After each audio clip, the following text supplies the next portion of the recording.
Awesome. Thank you all for joining us today. It's a lot of gratitude to be able to host this meeting. My name is Ashley Anthony. I work with the Climate Reality Project, among a lot of other work. A huge shout out as well to our steering committee that helps make these meetings happen. Their names are listed here. And of course, before we begin, I would like to acknowledge that we are connecting today on the traditional unceded territory of the Mi'kmaq, the Wolastoqiyik, the Passamaquoddy, Penobscot, and Abenaki nations, or the Wabanaki Confederacy. Now, this territory is covered by treaties of peace and friendship, which these nations first signed with the British Crown in 1726. These treaties did not deal with the surrender of lands and resources, but in fact, established a rule for what was to be an ongoing relationship between nations. So it is in this spirit of peace and friendship that I greet you all today. Nice to have you all here, of course. The sun is shining. I think spring has finally sprung and there is lots to talk about. So we have some, oh, I forgot to update this right off the hop. So we're going to have some housekeeping, some interesting announcements to add. And then we're going to do a brief roundtable exercise, and we are going to actually talk not to the Oath Project today, but to a colleague of mine. Her name is Hannah. And we're going to talk about the National Climate League, a very interesting tool that you guys are hopefully going to be able to utilize to help mobilize and accelerate the work that's happening within your municipalities. So, without further ado, let's get into it. First, we'll start with some housekeeping. So let me just take my sharing off so we can all see each other. That's the best part of these meetings, right? We are excited to share that we are going to be starting a new speaker series. So that is our housekeeping item. Our steering member, Andrew, has decided to put together an innovation speaker series. And so we're looking to put these together once a month outside of our general membership meeting, so outside of this regularly established meeting. And these innovation speaker series will look at a wide variety of work that's happening all around the ecosystem. And a lot of it is going to talk about, well, the different technologies that are coming online and things that we think that you might find are relatively interesting. So stay tuned for that. We're going to have an announcement in the next few weeks for our first speaker series. We're very excited for that. And of course, a big shout out to Andrew for making that happen. I would also like to remind everybody that we do have an official email. So if you guys are not able to make it to these types of meetings, or you would like to share something, or you would like to get us to share on our socials and our channels, that's the whole point of what we're doing here, is to amplify the work that's happening. And so with that, in the chat, I'm going to drop a couple links here. One is my personal email, one is the ACCN email, and then the last one is my LinkedIn. So if you ever need to contact me, we're here to amplify all the sustainability work that's happening and accelerate, of course, decarbonization, mitigation, adaptation all around the Maritimes and create transparent conversation between us. Of course, right? So with that, I would like to segue into how about some introductions from all of us? There is a small crowd here today. We can take a moment to just say hi, introduce who we are, and start really building relationships. Since I'm the blabbermouth that keeps talking, I'll go first. So most of you know me as the Regional Engagement Coordinator for Climate Reality Project Canada. So I work in Atlantic communities to help accelerate the work that's happening, mostly work that's led by activated citizens trying to keep their elected officials accountable. But I essentially also work with another organization called Green Economy New Brunswick. We do GHG inventories and action plans and help the business mode kind of accelerate the work that they're doing. So I'm talking to people about climate change all day. One of my favorite parts of my job is to being able to mentor people to kind of figure out the right next step for them. With that, I would love to pass it to Lily. Lily, would you like to introduce yourself? Sure. Hi, everyone. Nice to meet you all. My name's Lily, and I am project coordinator, a project supporting municipalities in New Brunswick with implementing nature-based and natural infrastructure with the New Brunswick Environmental Network. And I'm currently based in Moncton, New Brunswick. However, I was in Halifax for many years until just a couple months ago. And yeah, happy to be here. I've been meaning to make it for a while, but my schedule just didn't line up until this week. And that's why we have a regularly set schedule. Not everybody can make it all the time, but it's important that we have the conversation. Will, you're on the next side of me. Would you like to introduce yourself? And then we can go popcorn style so you can choose your next victim. Yeah, can you hear me okay? I can hear you great. Yes, great. Hi guys, my name is Will Collins. I'm actually up in Halifax, Nova Scotia now. I work with an educational nonprofit, Brilliant Labs, that's been throughout the provinces in PEI, Newfoundland, Labrador, and Nova Scotia, and New Brunswick. And we're actually running a maker fair, our first ever Atlantic-wide maker fair on a lot of children's technologies, and how they are become eco-conscious and start developing their own understandings of a new economy. So it's going to be May 11th, and I'll put it in the chat here for those that are interested. But we've tried to have a lot of initiative around innovation challenges, rebooting things like our fashion industries, and then we have another on Ocean Tech Challenge coming up. But if you guys are interested in like K through 12 education and biomaterials kind of stuff, drop me a line. I'll put my stuff in the chat, and I'll pass it off to Sadie, maybe. Yeah, thank you. Yeah, hi, my name is Sadie. I am with School Strike for Climate Halifax. I've been meaning to go to one of these meetings for a while, but it conflicted with the class, which is now over. So very excited to be here and also to talk about the Earth Day Parade that's happening in Halifax a little bit later on. Yeah, I can pass it to Hannah.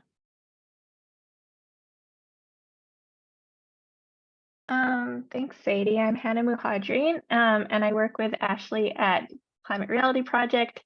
I'm the National Campaigns Manager, and the majority of my work focuses on our project called the National Climate League, which is a participatory indicators project that I'll be talking a lot more about in a moment. I'm based in Winnipeg, Manitoba on Treaty 1 territory. I'll pass it to, now we're getting into all the non-camera folks. I'll pass it to Doug. Thank you. So my name is Doug Swain. I live in a place called Parkendale, which is near Moncton, New Brunswick. I used to be primarily Extinction Rebellion, New Brunswick, but now I'm focused with decolonial solidarity. Which is, well, right now our focus is on one RBC, getting them to stop funding fossil fuel production, like the Coastal GasLink pipeline in BC, which is building a pipeline, a fracked gas pipeline through unceded territory of the Wet'suwet'en, and it's, well, basically they're forcing their way through the Wet'suwet'en territory, supported by paramilitary RCMP units, and so basically we're trying to stop further fossil fuel production, and we're trying to get the businesses that do this respect Indigenous rights, which they aren't doing right now. So that's, and we're also affiliated with the climate, sorry, two things I have to tell you. One is I'm very old, and therefore, and I have a problem where occasionally words vanish from my brain. They eventually come back, but not so quickly when I'm under pressure. And also, I'm on a satellite internet, and it's not the one that Elon Musk operates. This one is a lot slower, so you're going to find that there's going to be a delay between when I speak and you hear me. So So the group that is affiliated with the Decolonial Solidarity Group is the Moncton's Climate Justice Coalition. So that's, I guess, what I have to say right now.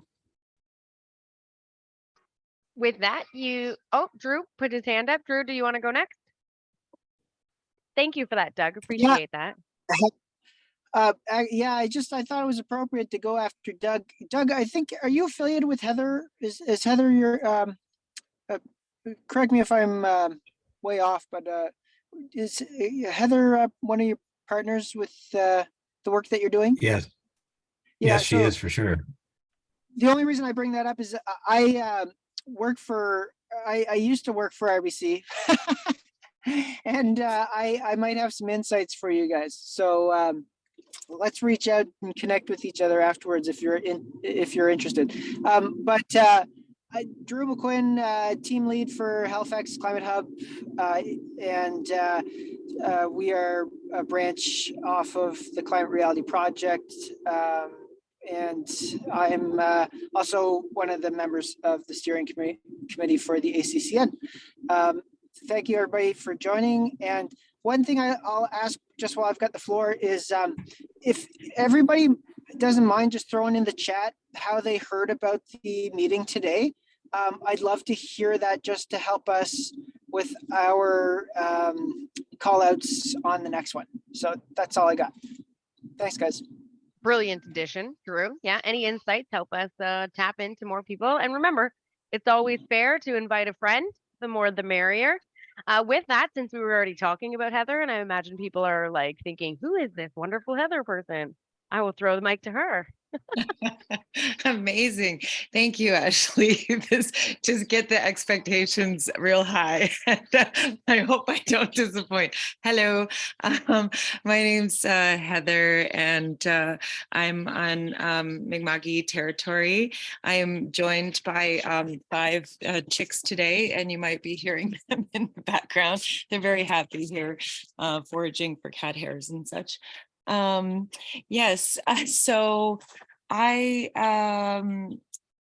was the launched Decolonial Solidarity Moncton last April.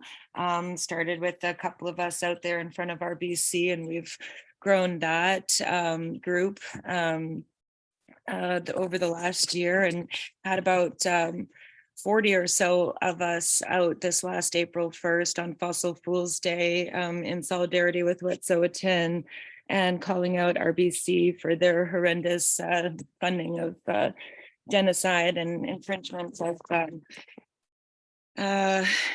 well, just even basic decency and human rights and all of these things. They just actually became the #1 funder of fossil fuels in the entire world, not just in Canada. So, and here we thought they weren't changing, but they did, and they're going the wrong way.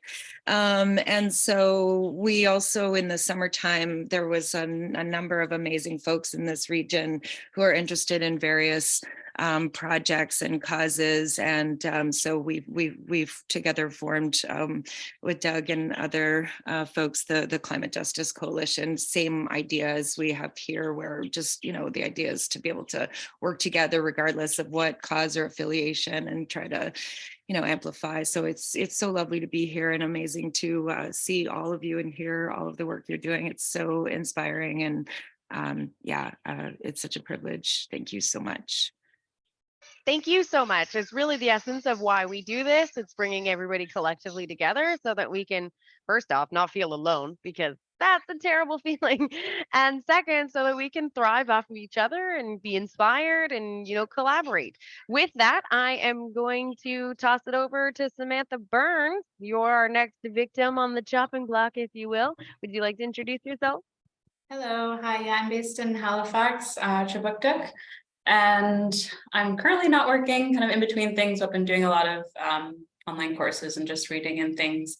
I'm going to be starting to work with Clean Foundation in May, working on their clean transportation team. So excited to get started with that. And yeah, just my first time joining here, looking to kind of get more involved with other groups locally and chat about what everyone's doing. And I'll pass it maybe to Wendy. Wendy's there.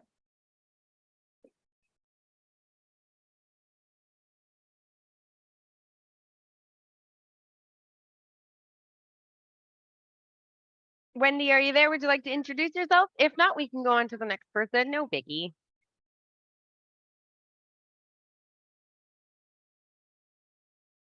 That's cool. Technical difficulties. You never know. Hey, Charles, would you like to introduce No, I'm yourself? sorry. I'm sorry. I'm here. No worries. Apologies. I'm sort of in another conference in the United Kingdom right now that just ended. I was just sort of overlapping. I've got one conference on my phone and one here. My apologies. But I am listening intently, and I'm so curious about what you're doing because definitely in line with the global goals, which I'm interested in. So I'm a newbie to what you're doing, so I'm here to listen. I am a business owner from New Brunswick, but I lived and worked in Toronto, Montreal, and Vancouver for a couple of decades in the corporate world. And so now I'm passing off my skills to a new crop of project managers and really want to combine what I do with everything associated with the global goals and the most important priorities, which is climate and all those other 17 goals listed in the United Nations, but climate definitely is of interest. And I would really like to impart that importance on the people that are taking my courses too. I want them to sort of get a sense of what people are doing in climate change, what they can do as an entrepreneur, and how they can invest their time into businesses or their activities somehow intertwined with the environment and climate goals. So thank you. That was a brilliant introduction, Wendy. If you ever want to talk more about how we can help you accelerate those goals and meet them or any resources that you need, don't hesitate to reach out and we can go from there.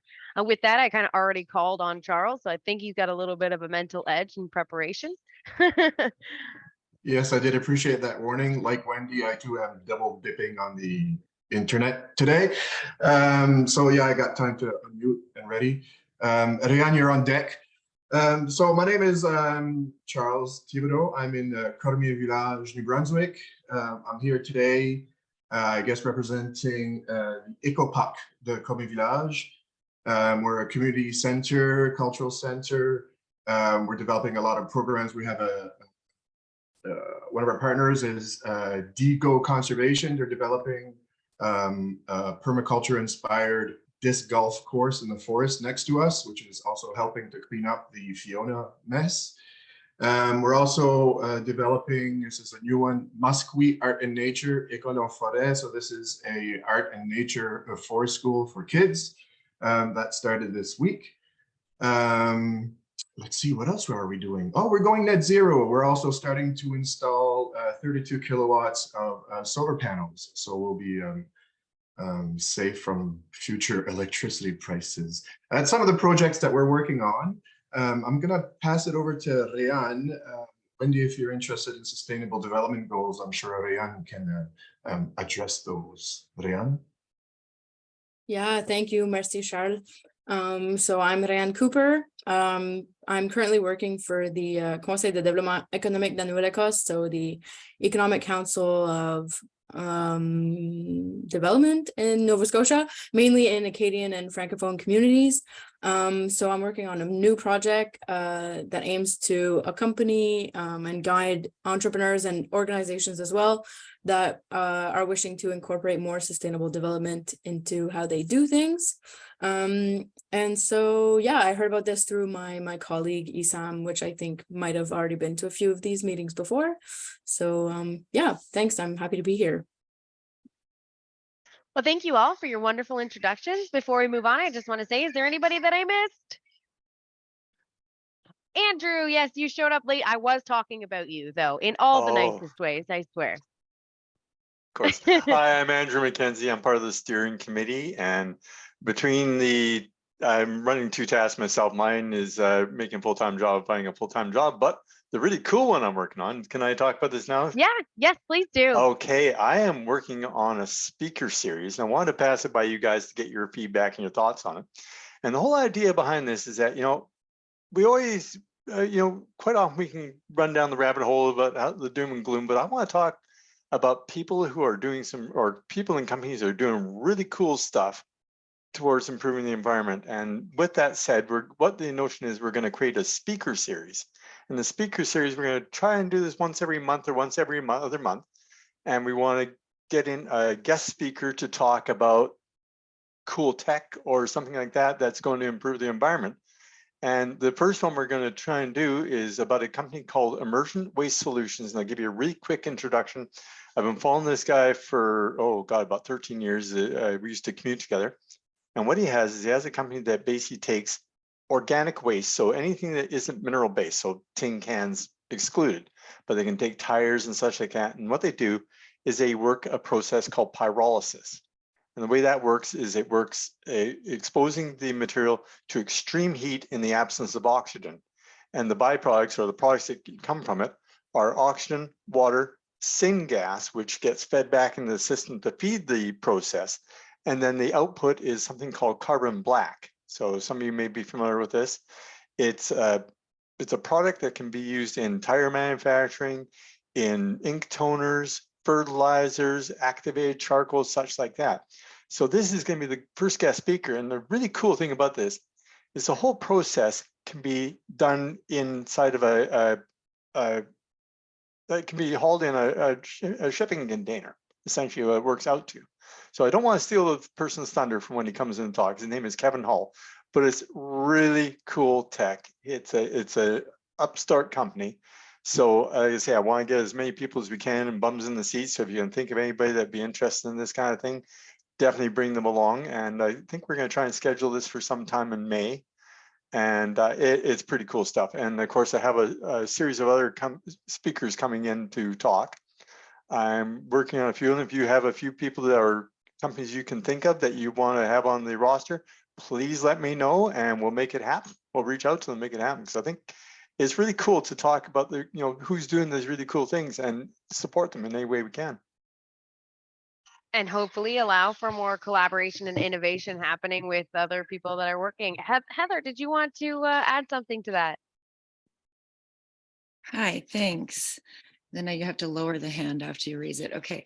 And yeah, that was really interesting, Andrew. Thank you. And hopefully we'll be supporting some awesome local community building and other exciting projects around here in the next year or so. I just wanted to add something that I missed mentioning, a nod to Doug, to everything Doug was sharing. I basically had repeated it when I was speaking, but Doug and I, in the lead up to April 1st, were glad to successfully have an article published that I just shared in the chat there in NB Media Co-op about RBC and their greenwashing. And we hope to continue with that.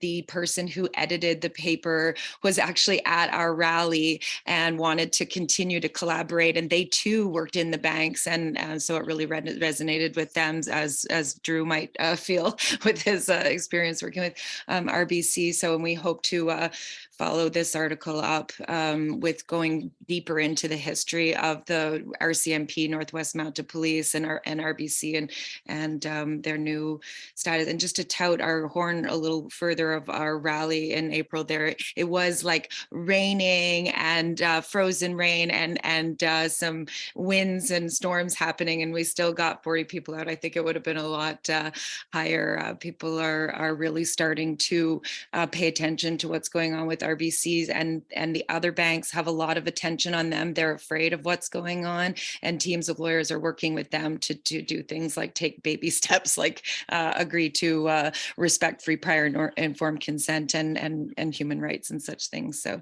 yeah, thanks so much for solid work though, Heather. It's really important to, of course, like accelerate decolonization, but essentially it's more important to shine light on some of the things that are happening and keep people accountable, right? Like a lot of this is like personal accountability. There's a lot of people out there that are doing things that majority of people on earth now don't agree with, appreciate, or condone.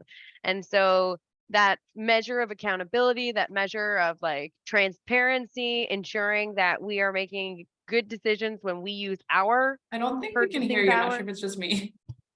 Oh, you can't hear me? Maybe I should talk Does anyone louder. else? Or is it just me?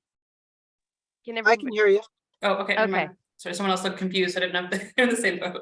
It's all good. It's all good. With Yeah. that, though, I would love to hand the mic over to Hannah, who is very excited to present the fruition of a lot of hard work from her and a number of volunteers from across the country. So with that, Hannah, the floor is yours. Great. Thank you so much, Ashley. And yeah, I'm really happy to be here. I'm going to, I have some slides. I'm going to share my screen quickly and try and get through these. Well, maybe I'll just talk about the project actually first here. But as I mentioned, with Climate Reality Project Canada, I lead this project called the National Climate League, which is an indicators project. And as I think many of you already know, a lot of like Climate Reality Project's work is supporting grassroots kind of climate advocacy at the municipal level. So I was trying to note down where everybody is working on here today, and it seems like there's a few folks that work at the municipal level, but maybe not everyone. But hopefully you find there's some, I guess, like things that are relevant to your work. Can you see my screen here, or what are you guys seeing? I see what looks to be your speaker notes. So not quite okay. the screen, the little thing that allows you to switch to the next slide. Okay, sorry about this. Bear with me as I figure this out. It's technology, and it's a Zoom meeting, so everybody gets one. Yeah, double whammy here. Well, as I'm figuring this out, yeah, we launched the National Climate League standings, which were kind of the results of our indicators analysis this year for the year 2022. We launched those on Thursday. And so I just wanted to talk a little bit about the process of this data collection process, what it looks like, as well as some of the results this year, and in particular, how they relate to the Atlantic region. Okay. Let's see if I can do this again.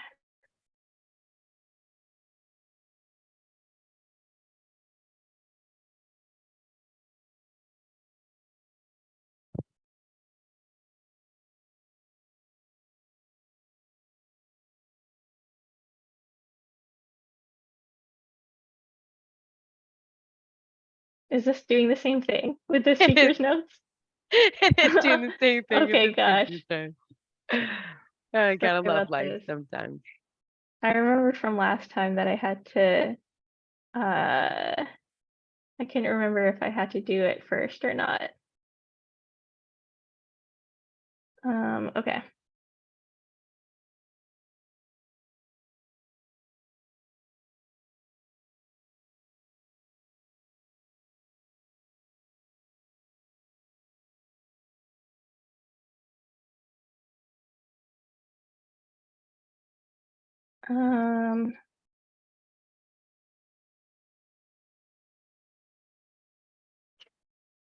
Hannah, if you want to just drop me the link, I could probably pull it up here on my computer. Okay, Oh, sure. you've got it, baby. Does It's this do good. it? Okay. It's doing it. Okay, sorry about that, everyone. Even though I just did it last Thursday, clearly somehow I forgot in the last 5 days or so. Okay, so yeah, so as I already kind of explained, Climate Reality Project, yeah, we wanted to develop the National Climate League as kind of a tool that people could use to understand how does their municipality stack up when it comes to climate action. Where is it perhaps doing better than other cities? Where is it falling behind? And also, how do its own results kind of compare to the promises and the plans and commitments that it's made? So the NCL, the National Climate League, is really meant to be kind of it's a lot of different things, I guess. It's indicators project, it's kind of an advocacy and a transparency tool, and it's a way also for volunteers to connect with their counselors and connect with municipal staff in their cities and kind of build relationships with them that then can be used to further advocacy efforts. So these are the indicators that we look at. And I'm not going to go into detail about what each of these mean, but if you have questions about them, we can discuss any of them later. You can see they cover like a broad range of areas that align with kind of municipal jurisdiction over climate and sustainability, and also some social justice related ones such as affordable housing. And the important thing is that these are all quantitative and they're all outcome based. So what is the actual results that the municipality is delivering on? We also look at a set of complementary indicators, which where there, as I said, the primary indicators are kind of quantitative, the complementary ones are more qualitative, you could say. And so they're looking at what are some baseline policies that kind of inform the municipality's performance in the primary indicators. And in this one, we just do like kind of a very high level, like, yes, the municipality like does do this. It has perhaps adopted and applied a carbon budget.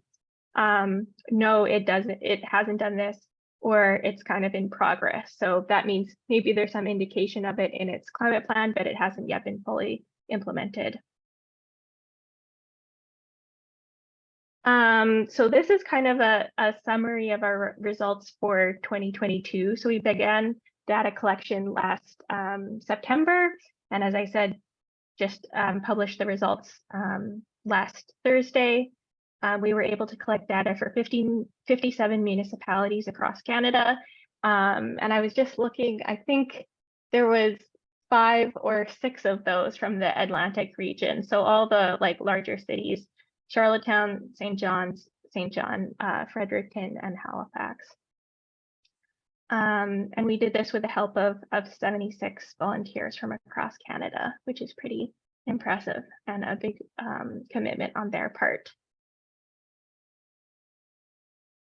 So what were the actual results that we found out? This is a summary of like the winners in each category who came out the best of all the cities that we looked at. And you can see that there are some Atlantic cities represented there. Charlottetown in particular did pretty well, as well as Fredericton taking the urban green space category.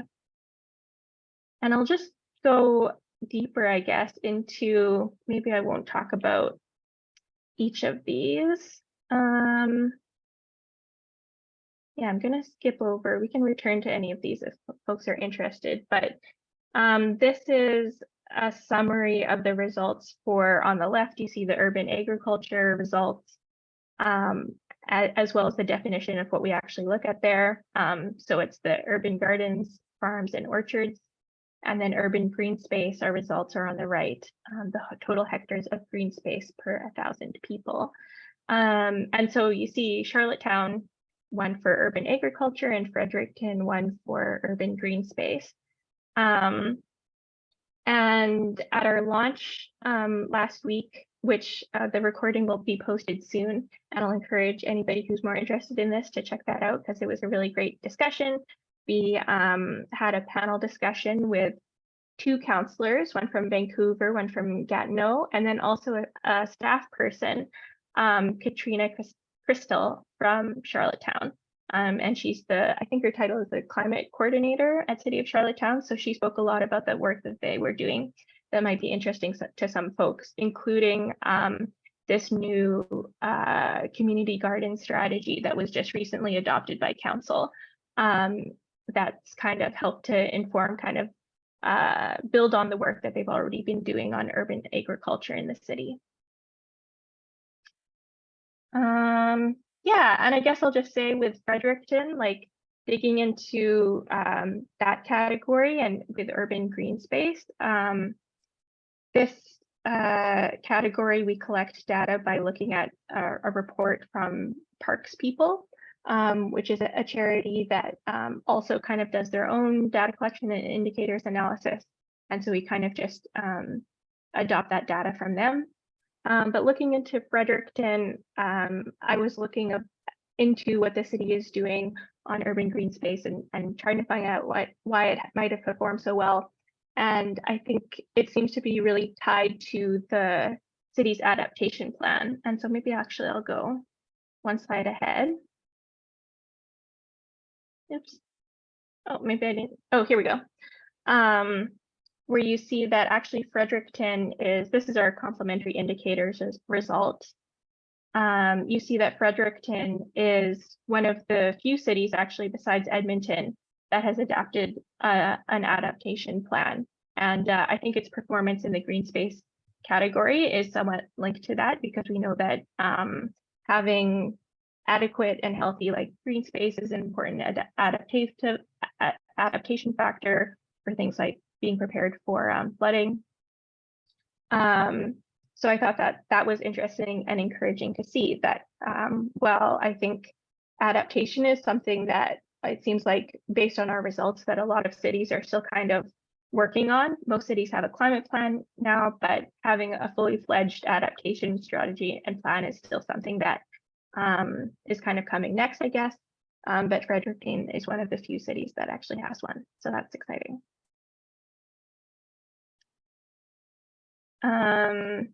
And then I'll just mention, and all of this, I guess I'm going to share a link to our whole report if you're interested in reading more, because this is just a very brief overview of it. But this year we included a new section, which was our small and rural highlights, which was 5 case studies from smaller towns and communities across Canada. So as you can imagine, and as you might have already been thinking, with an indicators project like this, especially looking at quantitative data, it's always kind of tricky to design a project that adequately, that's a fair comparison in between municipalities of different sizes and contexts. And so we added this section this year to kind of just capture some stories from smaller communities that might otherwise kind of fall through the cracks. And so, yeah, the one from Atlantic Canada here is about Truro. And I believe it was the town of Truro and also the whole Colchester County that has been working on expanding the charging network in partnership with actually, I think it was the Nova Scotia Clean Foundation that someone said that they were going to start working with, maybe even on transportation. So that's pretty cool. But yeah, with funding from the Clean Foundation and the federal government, they've been working on expanding their charging network. And in that case study, we also talked a little bit about what are some of the different considerations for a rural municipality as opposed to a more urban one with the charging network. Well, in our main charging stations indicator, we look at how many charging stations are there per capita.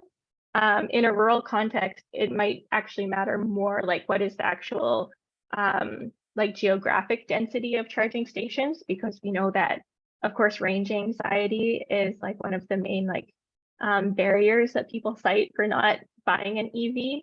And that's particularly, I guess, relevant in an urban area where perhaps it doesn't matter so much how many there are per people. Of course, that's still important, but it's also important that there's that adequate coverage and network.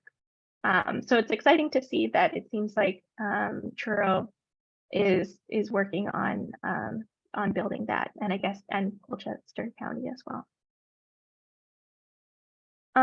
So I'm going to drop the link to the whole report, and we'll also, I think as soon as next week, be publishing some city profiles that kind of summarize the results as they pertain to a specific city. And so we have ones coming for both for Halifax as well as St. John that were prepared by our volunteers. So maybe Ashley can share those with you next week when they are available. What else did I want to mention? Oh, I guess in terms of next steps for the project or how this data can be used. As I said, we really see it as an advocacy tool, particularly for kind of grassroots advocates that are working on the municipal level. We encourage people to, take this to look at what the results were for their city, and then think about how they can adopt this when they're, say, presenting to committees or participating in budget consultations. I think especially the complementary indicators section can be useful for kind of making the argument for the city to adopt specific policies. And I guess more broadly, if folks are kind of like interested in learning more about our participatory data collection process and kind of how we use open data sources. I guess I didn't talk so much about that today, but yeah, we draw on a wide variety of open data sources, as well as looking through municipal reports and meeting with staff. But I think that that's another important kind of use of the NCL. In some ways, it's as much about this kind of like process as the results. And I think that the participatory data collection process is really important for transparency and can also be adopted. It sounded like, not everyone here today works on advocacy at the local level, but this is kind of a process that can be adapted to different areas as well. So yeah, I'll leave it there. I think I'm curious to see if anybody has any questions or comments. That was a very brief spin through a pretty big project. Oh, and I would just like to say thank you again to all our volunteers. That, as I said, this is a completely volunteer-driven project, and it wouldn't exist without all of their effort. Thank you, Hannah. I have to say, I love the color palette of the document. It's so punchy and very impactful. And of course, the whole collection of like case studies and rural stories. If you have information, like to all the members here, about amazing things that are happening in rural places throughout the Atlantic Canada region, drop us a line. We would love to connect with people and be able to capture those stories, amplify the work that's being done, showcase them as innovators and influencers, and inspire others within the local region to adopt these same types of projects. We have Lou here because, he's part of the fabric of what we do. But essentially, Hannah, I would love to show you some gratitude and appreciation for spending some time with us today. I will share with everybody the recording from the launch last week, so don't worry about that. Any links and anything that are shared within the ACCN meeting will be shared again with during the follow-up email with everybody else who was unable to attend. And while we still have some time here, I thought we could open up the floor for people to share their events. I have been capturing what everybody has put it down. And then last month we had an exercise where we went through a bit of a jam board to identify possible resources or programs or projects that you're working with, on, for, towards, So I figure we can use the last few minutes that we have together to do a few things. I'm going to drop a link here in the Jamboard as Lou decides to do a backbend.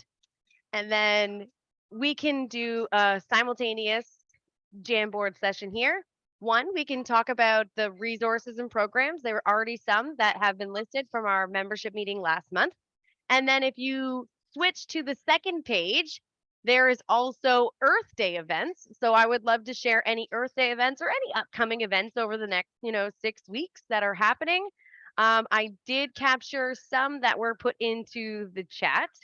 And then, of course, Sadie reached out as well because she would love to share with you guys as well. So Sadie, if you'd like to talk about the event that you are hosting, the floor is yours. Here is a document for the notes that I've been taking on the events already shared and the links. And then feel free to add anything to the Jamboard. Does that sound great? And Hannah, I know that you have to jet out because you have another meeting. So we again appreciate your time, and yeah, we will share all the links and hopefully some new relevant case stories. Yeah, okay, thank you Thanks so much. Yeah, so the People's Parade for Life on Earth is taking place this Earth Day in Halifax. It's being organized by some people from the Ecology Action Center, the Mi'kmaq Grassroots Grandmothers, School Strike for Climate Halifax, that's how I got involved, and a few other groups as well. And the idea was to feel some joy and some connection on Earth Day, because I'm sure, as we all know, the environmental crisis and all of the intersecting issues can make us feel pretty hopeless sometimes. I at least know that's true for me. So this is not a protest. It is very much a celebration of all of the gifts of life on Earth, and an opportunity for people to come together and realize that, you know, we're all facing this together. So there are over 30 community groups signed up for it, which is pretty great. But if you're interested in participating just as yourself, that is great too. So the parade is going to start with an opening ceremony from the Mi'kmaq grandmothers at the Wave or Sackville Landing in downtown Halifax. Then we're going to march along the waterfront and end with a community celebration in Peace and Friendship Park. So if you're in Halifax or you know people who are, please spread the word. The weather's looking nice. So yeah, we really hope that as many people as possible can come, because I think it's going to be a lot of fun. Thank you Sadie, for that. Yeah, go ahead, Drew. is that do you guys have a Facebook post or something that can be shared around on social media? I will check. I would guess the Ecology Action Center has something, but I can try to find that. And what was the timings on that again? Yeah, so the parade opening ceremony is 2 p.m. at the Wave. Okay, great, thanks. Doug, did you want to add something as well? I see your hand up. Yes, I'll try to be quick, and maybe you already know this, but basically the Crake and Wakes in New Brunswick, because our premier has decided that he's going to resurrect fracking in New Brunswick again, and to help him do that, he's pressuring Indigenous leaders to allow fracking by threatening to withdraw funding that they normally receive and replace it with promised future speculative funding derived from fracking in New Brunswick. So, so that's it, really. I guess we'll see what happens. Have you talked to the Papineau First Nation? Doug? No, I haven't talked to. No, I haven't talked to any yet. There's so Jim Emberger, who was the spokesman for New Brunswick anti shale gas alliance. So he's certainly in contact with many of the First Nations in New Brunswick, but I can't really identify all of them at this point, but. So Papineau First Nations has been very vocal about the work that Higgs is doing, like, you know, with the profit sharing and the whole bid for fracking and all of the work that he's doing. So I would love to facilitate an opportunity for you to be introduced and hopefully be able to accelerate some of the messaging that they're putting out there as well. Sure, that'd be great. That was the Papineau First Nation. Yeah, Papineau. It starts with a P. Yeah, Papineau First Nation. Oh yeah, no, that first. Yeah, no, he's Cherry. He's totally involved. Yeah. Yeah. Yeah. So so he's aware of this, I think, and well, I Very mean, aware. Jim is aware of his involvement in it for sure. But Yeah. that'd be great. Yeah. Yeah, for sure. Well, I appreciate you bringing that up. It's really important to talk about, especially because of the position that they're being put into is unethical. And I think that we could all rally around that for sure. Yes. Par for the course for our provincial government. Yeah, good old Blaine Higgs, right? So we have a lot of programs and projects and stuff that are going on. We have some of the Earth Day events that are happening, and that I did drop a link for additional events that are happening. Now, Brilliant Labs had reached out before Will had joined the meeting. So the top one there is about those innovation fairs for the showcase of the student projects. All of these things will be included in the follow-up email as well. So don't worry about like writing down all of these links. I'll give them to you as one shot. And remember, if you can't attend the meeting, you can always feel free to reach out to me and we can help amplify the work that you're doing. Now, with that, we have about 8 minutes left. I feel we could open the floor and use that time for how anybody would like to use it. So if you have something that you would like to tell the class, like, have at her. I'll be the one that kind of regulates. So just let's do it. Drew, I saw you already putting your hand up there. Yeah, sorry, really quick, guys, just grab the opportunity. If you haven't signed on to ACCN through EarthNet, we'd love to have you there, just to connect with the network on that side. And would also love to get you guys connected with the Halifax Climate Hub. The announcements for the ACCN will always be going out on those channels. And also we'll be posting up notes and follow-up information that you can always reference through those platforms as well. So Ashley, I guess we could probably send out the EarthNet link with the follow-up email too. Is that cool? Yep, the EarthNet link is always included in the follow-up email. There's also a LinkedIn page if EarthNet's not really your jam.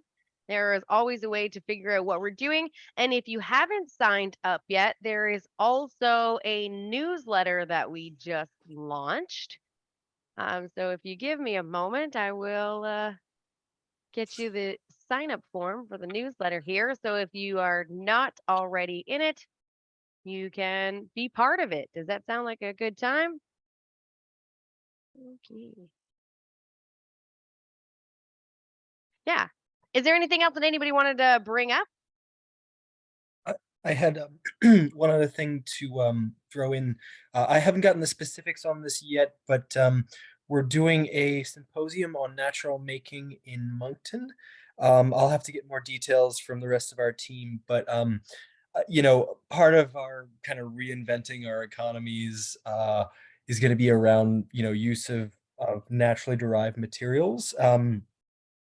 So I actually have a kind of a deep network with like lab-grown meat, so our agriculture folks from my previous experience in biomedical engineering, and then we're trying to really expand on natural making in Moncton as well. So I'll follow on with some more emails there. Well, thank you for that. Yeah, anything that you share, we will be able to amplify, as I've continuously said. So that's the exciting part. This is our last month. Let me just drop that again in the chat. This is our last month's update. There is a thing at the bottom where you can subscribe to the regular newsletter updates. We'll also have all that information on our LinkedIn page again and our EarthNet. Yeah, Andrew, what's up? Hey, just want to put one more plug in for the speaker series. And if you want to talk to friends, relatives, co-workers, total strangers on the street, we want to get as many bums in the seats as we can. And, you know, students especially. So, Will, if you got students that want to check this out, I think. And you know what, if you got some really good speakers that you can think of, by all means, please let me know, because I think you're going to be tapped into that more than I am. So yeah. So we've been running a speaker series as well, which has been moderately successful, and I can hook you up with Alicia, who's been doing it for a couple months now. Yeah, there's always like a bunch of interesting technologies. I used to do some of the pyrolysis techniques myself, but yeah, I mean the ways in which we have to basically reinvent our economy. Exactly. You know, I always like to point out how like Cuba's been under an oil embargo since the 50s, and they've managed to like get their economy to still function to some extent without you know many of the and things. These are the kind of speakers we want, because like I'm looking at so far, I've got an old boss of mine from Signify, which formerly Philips Lighting. They talk to the UN. This guy talks to the UN all the time, so we're going to get him. I'm trying to get a hold of the guy from TerraCycle. If you've never run across these guys, they are noteworthy for being able to recycle virtually everything. They're really cool. Trying to get some more local talents as well. So I'm trying to really tap into whatever we can possibly get here, just to kind of keep this thing alive, and really people that are people in companies that are forward thinking and really trying to do their bit for the environment. So. Thank you for that, Andrew. I appreciate that. And yeah, any suggestions, feel free to reach out. I can link you up personally with Andrew himself, or you can just email the ACCN email and I'll forward it to him and he can follow up from there. Heather, did you want to mention something? Hi, thank you so much. And thank you, Ashley, for like being an amazing mom while like doing this work, like for and with all of us. Thank you so much. And Just wanted to say I added follow up to Doug's comments with the